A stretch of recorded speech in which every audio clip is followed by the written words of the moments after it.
Mrs Rathore बोली। हाँ, उसने मुझे दिखाया है। वो 9वें लेवल का योद्धा है। क्या बोल रही हो तुम? ये तो असंभव है। आज तक कोई भी इतनी तेजी से आगे नहीं बढ़ा। मिस्टर राठौड़ सरप्राइज होते हुए बोले। इन सब बातों के बीच राहुल ने विपिन पर तलवार से हमला कर दिया, लेकिन विपिन ने बड़ी आसानी से अपनी तलवार से राहुल की तलवार को रोक दिया। जैसे ही दोनों की एनर्जी आपस में टकराई, जिससे एक भयंकर विस्फोट हुआ। उस विस्फोट के कारण राहुल दूर जा गिरा, लेकिन उस धमाके में विपिन पर कोई असर नहीं हुआ। यह देखकर सभी लोग आश्चर्यचकित हो गए। सभी आपस में बातें करने लगे। अरे, ये क्या हुआ? हम तो समझ रहे थे राहुल जीतेगा, लेकिन ये राहुल तो एक ही हमले में दूर जा गिरा। वहीं दूसरी ओर सभी प्रोफेसर भी सदमे में थे। सभी प्रोफेसर विपिन को देखे जा रहे थे। प्रोफेसर माया प्रिंसिपल सिंह की ओर देखकर बोली, प्रिंसिपल सर, आपने सही बोला था। ये लड़का अपना शक्ति लेवल छुपा रहा है। कुछ तो राज है इसके पास। इसी बीच लोगों ने देखा कि राहुल अपनी पूरी ताकत लगाकर उठने की कोशिश कर रहा था। ये देख लोगों ने फिर से आपस में बातें करने लगी। अरे देखो, लगता है अभी ये फाइट खत्म नहीं हुई है। ये लड़का अपनी पूरी ताकत को इकट्ठा कर रहा है। हाँ, सही कहा। ये लड़ाई अभी खत्म नहीं हुई है। ऐसे ही बातें सभी लोगों के बीच होने लगी। इन्हीं बातों के बीच राहुल खड़ा होकर अपनी सारी एनर्जी शक्ति अपनी तलवार पर इकट्ठा करने लगा। कुछ ही सेकंड में शक्तियों की एक परत तलवार पर चढ़ गई, जिससे राहुल की तलवार बहुत भयानक लग रही थी। यह देखकर विपिन ने अपनी कुछ शक्ति अपनी तलवार पर इकट्ठा कर ली। इसे देखकर राहुल ने गुस्से में बोला, अरे, इस हमले के बीच दिखाओ। तभी इसके पीछे एक बड़ा सा तलवार प्रकट हुई, और उस तलवार से तलवार एनर्जी निकलकर राहुल की तलवार में जाने लगी, जिसके कारण राहुल की तलवार और ज्यादा खतरनाक दिखने लगी। जिसे देखकर विपिन मुस्कुराते हुए बोला, 2 स्टार तलवार एनर्जी शक्ति। अच्छा है। इतना बोलकर विपिन ने अपनी आंखें बंद कर दी। तभी एक तलवार उसके पीछे प्रकट हो गई। उस तलवार की शक्ति विपिन के हाथों की तलवार में जाने लगी, जिससे विपिन की तलवार और भी ज्यादा भयानक दिखने लगी। ये सब देखकर भीड़ आपस में फिर से बातें करने लगी। एक आदमी जो रेड ड्रेस में था उसने बोला, ये जैसे ही राहुल ने 2 स्टार प्रकट की, तभी विपिन ने भी 3 स्टार तलवार एनर्जी प्रकट कर दी। उसके जवाब में दूसरा आदमी बोला, सही बोल रहे हो। ये लड़का बहुत अजीब है। ये विपिन उस राहुल थोड़ा ही ज्यादा शक्ति प्रकट करता है। अकेडमी स्टाफ के बीच भी ऐसी बातें चल रही थी। इसी बीच राहुल ने विपिन पर हमला कर दिया। जवाब में विपिन ने भी अपनी तलवार को आगे कर दिया, जिससे दोनों तलवार आपस में टकरा गई, जिसके कारण दोनों की एनर्जी भी आपस में टकराई, जिससे एक भयानक विस्फोट हुआ और चारों तरफ धूल फैल गई। जब धूल धीरे धीरे साफ हुई, तो सभी ने देखा राहुल दूर जाकर गिरा पड़ा था, और उसके मुंह से खून निकल रहा था। ये देखकर राहुल के पापा के चेहरे पर गुस्सा और उदासी छा गई। वहीं दूसरी तरफ विपिन के माँ पापा बहुत खुश थे। बाकी लोगों के साथ सभी प्रोफेसर भी विपिन के बारे में बातें करने लगे। इसी बीच सभी को विपिन की आवाज सुनाई दी, राहुल, क्या तुम और भी लड़ना चाहते हो? मैं तो कहता हूँ हार मान लो, क्योंकि तुम मुझे नहीं हरा सकते। नहीं, मैं और लड़ूंगा। मैं हार नहीं मानूंगा। राहुल ने इतना बोला ही था कि उसके मुंह से खून निकलने लगा। राहुल ने अपने खून को साफ करते हुए फिर बोला, मैं तुम्हें हराऊंगा। चलो फिर शुरू करते हैं। राहुल ने फिर से अपनी तलवार उठा ली और 2 स्टार चट्टान शक्ति की एनर्जी को अपनी तलवार में समाहित कर ली, जिससे उसकी तलवार बहुत शक्तिशाली हो गई। ये देखते ही विपिन के चेहरे पर छोटी सी स्माइल आ गई और फिर विपिन ने 3 स्टार स्टोन कटर शक्ति प्रकट करके अपनी तलवार में समाहित कर ली, जिससे विपिन की तलवार भयानक लगने लगी। तभी अचानक राहुल ने विपिन पर हमला कर दिया। ये देखकर विपिन मुस्कुराया और उसने भी हमला कर दिया, जिससे दोनों की तलवार आपस में टकरा गई, जिससे दोनों की एनर्जी भी टकरा गई।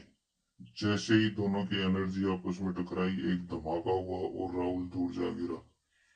जैसे ही लोगों ने राहुल की और दृष्टि की तो लोगों ने देखा कि राहुल के हाथ में टूटी हुई तलवार थी। उसका मतलब विपिन के हमले से राहुल की तलवार भी टूट चुकी थी। ये देखकर सभी लोग आपस में बातें करने लगे। एक लाल बालों वाले आदमी बोला, अरे भाई, इस विपिन ने तो राहुल की तलवार ही तोड़ दी। ये लड़का कितना शक्तिशाली है। लाल बालों वाले आदमी की बात सुनकर एक आदमी बोल पड़ा, हाँ भाई, सही बोल रहे हो, ये लड़का बहुत शक्तिशाली है। मुझे तो लगता है ये लड़का सभी स्टूडेंट में सबसे ज्यादा शक्तिशाली है। बड़ी भयानक शक्ति है इसके पास। सभी की बात सुनकर एक महिला बोली, मुझे लगता है इस लड़के का सामना केवल कृतिका कर सकती है, क्योंकि कृतिका 8वें लेवल की योद्धा है। ऐसी बातें सभी लोग कर रहे थे, तभी सभी को राहुल की दर्द भरी आवाज सुनाई दी, मैं हार मानता हूँ। जैसे ही राहुल ने हार स्वीकार की, वैसे ही एक घोषणा हुई, इस फाइट का विजेता विपिन है। ये सुनकर विपिन और उसके माँ पापा खुश हो गए। वहीं दूसरी तरफ राहुल और उसके पापा के चेहरे पर उदासी थी। ऐसे ही कम्बैट फाइट जारी रही। शाम के 5 बजे तक फाइट चली, जिसमें आधी से ज्यादा फाइट खत्म हो गई। जिसमें कृतिका ने 2 फाइट लड़ी, जिसमें उसने दोनों फाइट जीत ली। वहीं राहुल ने एक और फाइट महेश नाम के लड़के से लड़ी, जिससे उसने भी जीत ली। एक प्रोफेसर जिसका नाम राजवीर था, अपनी जगह पर खड़े होकर बोलना शुरू किया, डियर स्टूडेंट्स, आज की कम्बैट फाइट खत्म होती है। आगे की फाइट कल शुरू होगी। So all the best for next days. Professor Rajveer की बात सुनकर सभी स्टूडेंट फाइट वेन्यू से जाने लगे। कुछ ही देर में विपिन और उसके माँ पापा भी रूम में पहुंच गए।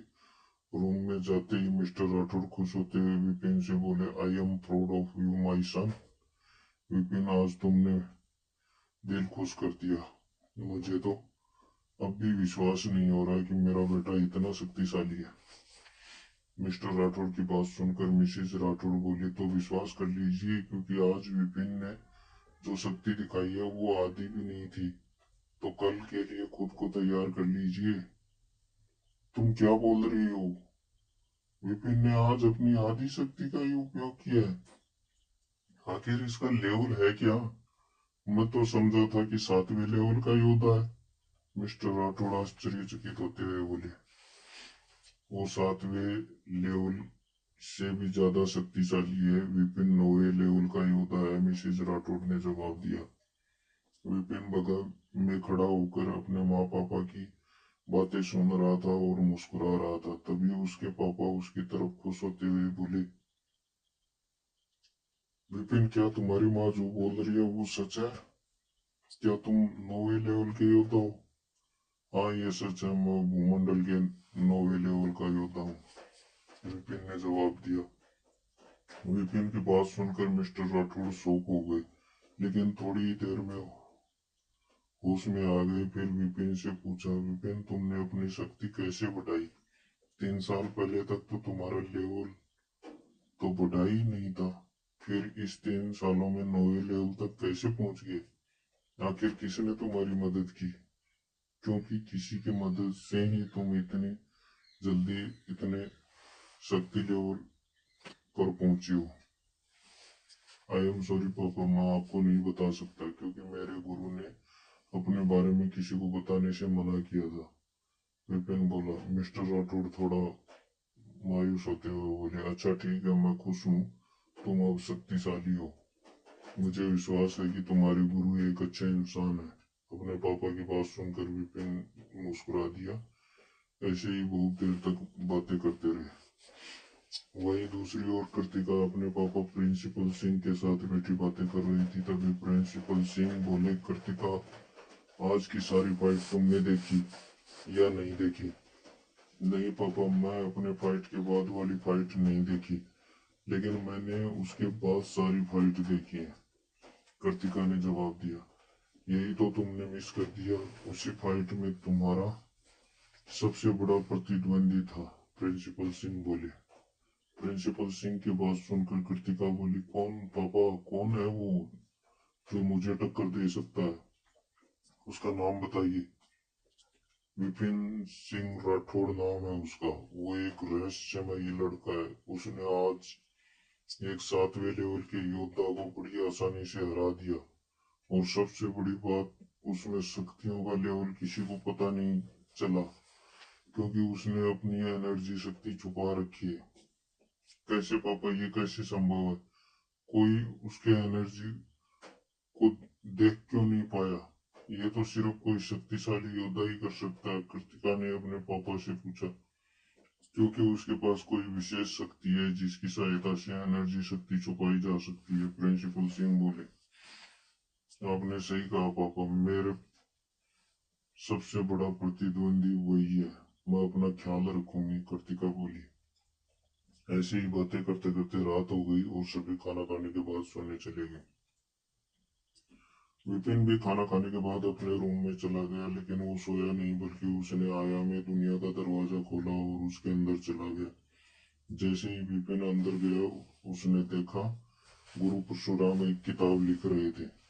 विपिन ने के गुरु परशुराम को प्रणाम किया और बोला, गुरुजी, आप क्या लिख रहे हैं? और खड़ा होकर गुरु परशुराम के जवाब का इंतजार करने लगा। तभी गुरु परशुराम ने लिखना बंद कर दिया। फिर विपिन की तरफ देखते हुए बोले, आ गए तुम? अच्छा हुआ कि तुम आ गए। आज मैं तुम्हें एक और शक्ति मंत्र दूंगा और उसके प्रभाव के बारे में बताऊंगा। आओ मेरे साथ। गुरु परशुराम की बात सुनकर विपिन गुरु परशुराम के पीछे पीछे जाने लगा। गुरु परशुराम विपिन को लेकर एक कमरे में चले गए। जैसे ही विपिन उस कमरे के अंदर गया, वो डर गया, क्योंकि कमरे के अंदर पूरा अंधेरा था। ये देखकर गुरु परशुराम ने अपने हाथ को आगे करके एक मंत्र पढ़ना शुरू किया। जैसे ही गुरु परशुराम ने मंत्र पढ़ना शुरू किया, तभी उस कमरे में रोशनी हो गई। जैसे ही कमरे में रोशनी हुई, विपिन ने देखा कि कमरे की दीवारों पर बहुत सारे मंत्र लिखे हुए थे। विपिन उन मंत्रों को देखकर गुरु परशुराम से बोला, गुरुजी, ये दीवारों पर किस शक्ति का मंत्र लिखा हुआ है? ये मंत्र तो बहुत शक्तिशाली लग रहे हैं। विपिन, उस कमरे के हर एक दीवार पर एक अलग शक्ति का मंत्र है। ये सभी मंत्र बहुत शक्तिशाली हैं। ये देखो, इस दीवार पर दिल की शक्ति का मंत्र है, गुरु परशुराम बोले। गुरु परशुराम की बात सुनकर विपिन बोला, गुरुजी, इतने सारे मंत्र, इन मंत्रों में कौन सा मंत्र सबसे ज्यादा बेहतर है? विपिन की बात सुनकर गुरु परशुराम गंभीर होते हुए बोले, विपिन, ये सभी मंत्र नहीं है, लेकिन इनमें ही मंत्र छुपे हैं। लेकिन दिल की शक्ति के बहुत सारे मंत्र इसमें छुपे हैं। तुम्हें इन सभी मंत्रों में से एक मंत्र को चुनना होगा। अब ये तुम पर निर्भर करता है कि तुम कितने शक्तिशाली मंत्र ढूंढ पाते हो। गुरुजी, इस दूसरे और तीसरी दीवार पर किस शक्ति का मंत्र लिखा हुआ है? विपिन बोला। विपिन, इस दूसरी दीवार पर दिमाग की शक्ति का मंत्र है, जिससे तुम्हारे दिमाग की क्षमता में वृद्धि होगी, जो तुम्हें शक्तिशाली से शक्तिशाली मंत्रों में महारत हासिल करने में मदद करेगा। और तीसरी दीवार पर दिव्य खून की शक्ति का मंत्र है, गुरु परशुराम ने जवाब दिया। फिर कुछ देर शांत रहने के बाद गुरु परशुराम फिर बोलना शुरू कर दिए। ये दिव्य खून मंत्र तुम्हारे खून को दिव्य बना देगा। जैसे ही तुम्हारे खून में दिव्यता आएगी, तुम्हारा शक्ति लेवल अभी से 10 गुना ज्यादा तेजी से बढ़ेगा। जैसे जैसे तुम्हारे खून में दिव्यता बढ़ेगी वैसे वैसे तुम्हारी शक्ति प्राप्त करने की क्षमता बढ़ती जाएगी। तो आगे क्या होगा जानने के लिए सुनते रहे।